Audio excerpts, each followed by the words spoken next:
আজকে আবার একটা রেসিপি নিয়ে চলে এসেছি। এই রেসিপিটা মোটামুটি বাড়িতে সবাই কম বেশি করতে জানে। আর এই রেসিপিটা অনেক দিন পুরনো দিনেরও, আমাদের ঠাম্মা দিদা এরা খুব ভালো করতো, তাই আমিও একবার চেষ্টা করলাম ভালো মতো করার। আজকের রেসিপি মুড়ি ঘন্ট। চলুন শুরু করি। এখানে ডুমো ডুমো করে আলু, পেঁয়াজ, টমেটো আর কাঁচা লঙ্কা চিরা নিয়ে নিয়েছি। দুটো বড় বড় কাতলা মাছের মাথা নিয়ে নিয়েছি। এবার মাছের মাথা দুটো নুন হলুদ মাখিয়ে নেব।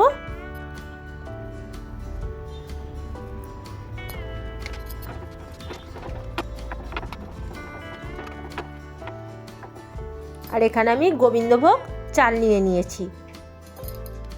চালগুলো খুব ভালো করে দুবার তিনবার ধুয়ে নেব।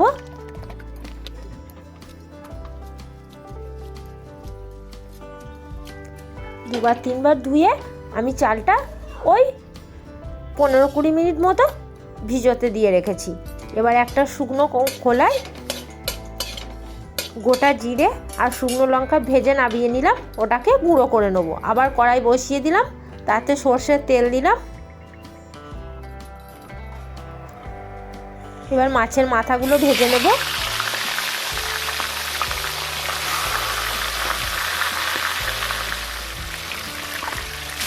উল্টে পাল্টে ভালো করে মাছের মাথাগুলো ভেজে নেব।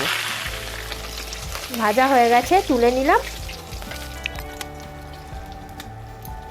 এবার ওই তেলেতে আলুগুলো দিয়ে দিলাম।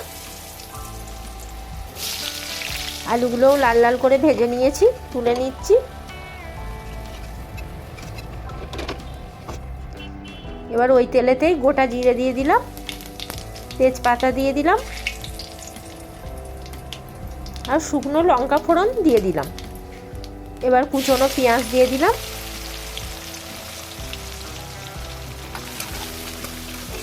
এবার পেঁয়াজটা খুব ভালো করে ভেজে নেব।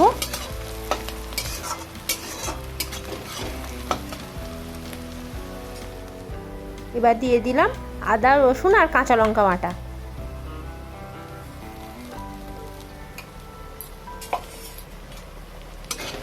এবার মশলাটা পেঁয়াজের সঙ্গে খুব ভালো করে একটু কষে নেব। দিয়ে দিলাম টমেটো কোচানো। টমেটোটাও খুব ভালো করে ভেজে নেব একটু।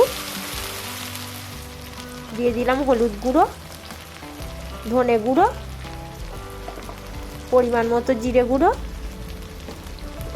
আর লঙ্কার গুঁড়ো, চেরা কাঁচা লঙ্কা।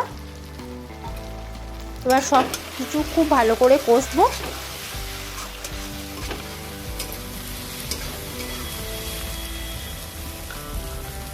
সামান্য একটু জল দিয়ে দিলাম, যাতে মশলার তলাটা না লেগে যায়। জল দিয়ে খুব ভালো করে আবার কষে নিলাম।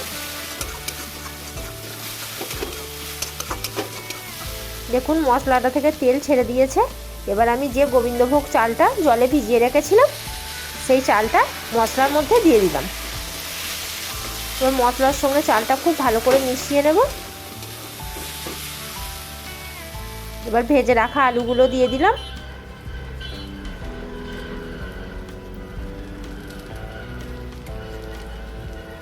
আর মাছের মাথাটা হাতে করে একটু ভেঙে দিয়ে দিলাম।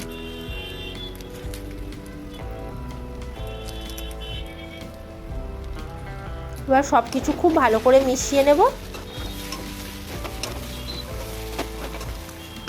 পরিমাণ মতো নুন দিয়ে দিলাম।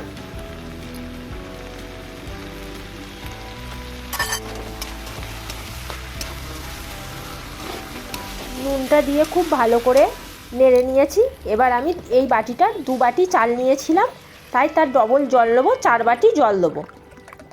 4 বাটি জল দেওয়া হয়ে গেছে। এবার সব কিছু খুব ভালো করে মিশিয়ে নিলাম। এবার একটা চাপা দিয়ে দিলাম।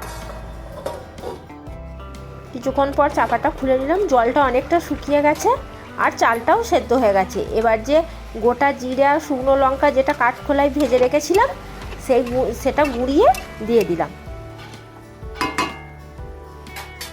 এবার সামান্য চিনি দিয়ে দিলাম, গরম মশলা দিয়ে দিলাম আর ঘি দিয়ে দিলাম। এবার সব কিছু খুব ভালো করে মিশিয়ে নেব। আমার মাছের মাথা দিয়ে মুড়ি ঘন্ট একদম রেডি।